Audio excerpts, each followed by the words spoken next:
Did you have some trepidation before you met him then? I had trepidation about getting too close to him and ending up discussing politics. Right. And I was afraid I'd get to like him, and that would be a problem. You ever meet someone so famous, so polished on the outside, that you figure you've got him all figured out? That was Ricky Nelson. To the public, he was the dream. Slick hair, smooth voice, a teenage heartthrob on TV screens and record players everywhere. But to Angie Dickinson, she saw something else. Someone else. Not the poster boy, not the rock and roll icon. Just Ricky, the real one. And now, decades after they worked side by side in Rio Bravo, Angie's breaking the silence. Not with drama, but with quiet truth. About the stillness behind the stardom, and the kind of person you only meet once in a lifetime. It was 1958, old Tucson studios. Heat rippling off the desert ground, cowboy hats tilted just right, and cameras ready to capture grit, and more grit. John Wayne was there, all presence and gravel. Dean Martin, cool, loose, a natural. Howard Hawks, the director who ran sets like clockwork. And then, two fresh faces. Angie Dickinson, sharp, untested, stepping into her first major role with her chin high and her nerves tucked tight. And Ricky Nelson, just 18, but already a household name. She played Feathers, he played Colorado Ryan. And just like that, the quietest bond on set began to form. From the start, Ricky didn't carry himself like a star. He didn't strut, didn't make people wait, didn't need attention. Instead, he found a quiet corner between takes, sat on an apple box, picked up his guitar, and played. Not for applause, not for image, just to stay grounded.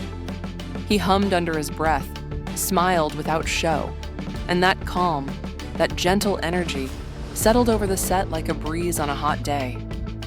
Angie says what got her wasn't just how quiet Ricky was, it was how present he was. He watched everything, not just his scenes. He paid attention to the camera team, to the grips moving cables, to the way the stuntmen rehearsed their falls. He wasn't there to just look good. He wanted to learn.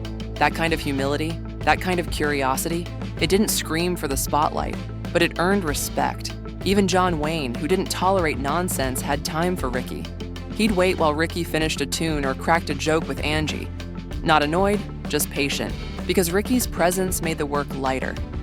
Angie and Ricky didn't just read lines. They worked, together. They'd go over scenes quietly in the shade, share ideas, laugh when something didn't land, fix it and try again. There was no ego, no competition, just trust. Angie said he made it easy. His calm rubbed off on her, helped her settle into the role. He wasn't trying to steal the scene. He just showed up with care, every single time. And that mattered. Then came that moment in the film, a small, almost casual break in the story. Just three men, a guitar, a melody. My rifle, my pony, and me. Dean Martin, Walter Brennan, and Ricky. And it just worked. No big production, no flashy moves, just harmony. Angie watched from the sidelines, and in that moment, she saw something click. He didn't perform the song, he belonged to it. No nerves, no posing. Just pure, easy rhythm that slipped under the skin. Off camera, Ricky kept surprising people. Not with grand gestures, but with the kind of kindness you have to pay attention to notice. He'd check in on the youngest crew member, ask how they were holding up in the heat, offer someone a drink or a place to sit in the shade. He didn't hide in his trailer, didn't pull rank. He walked the set like everyone mattered, because to him they did. And Angie saw that. She said it best. He led without trying to lead. Years passed. People kept asking Angie about Rio Bravo, working with John Wayne, holding her own on a big budget Western. She always smiled, said it was special, a turning point. But when she really remembered that summer, she remembered Ricky, because beyond the legends and the lights, he was the one who showed her what quiet strength looked like. Not the loud kind, not the showy kind, the kind that listens, that gives space, that makes everyone better, without needing credit. Ricky Nelson wasn't just a star, he was a steady rhythm, a soft song in the middle of chaos, a gentle presence in a world that rarely slowed down.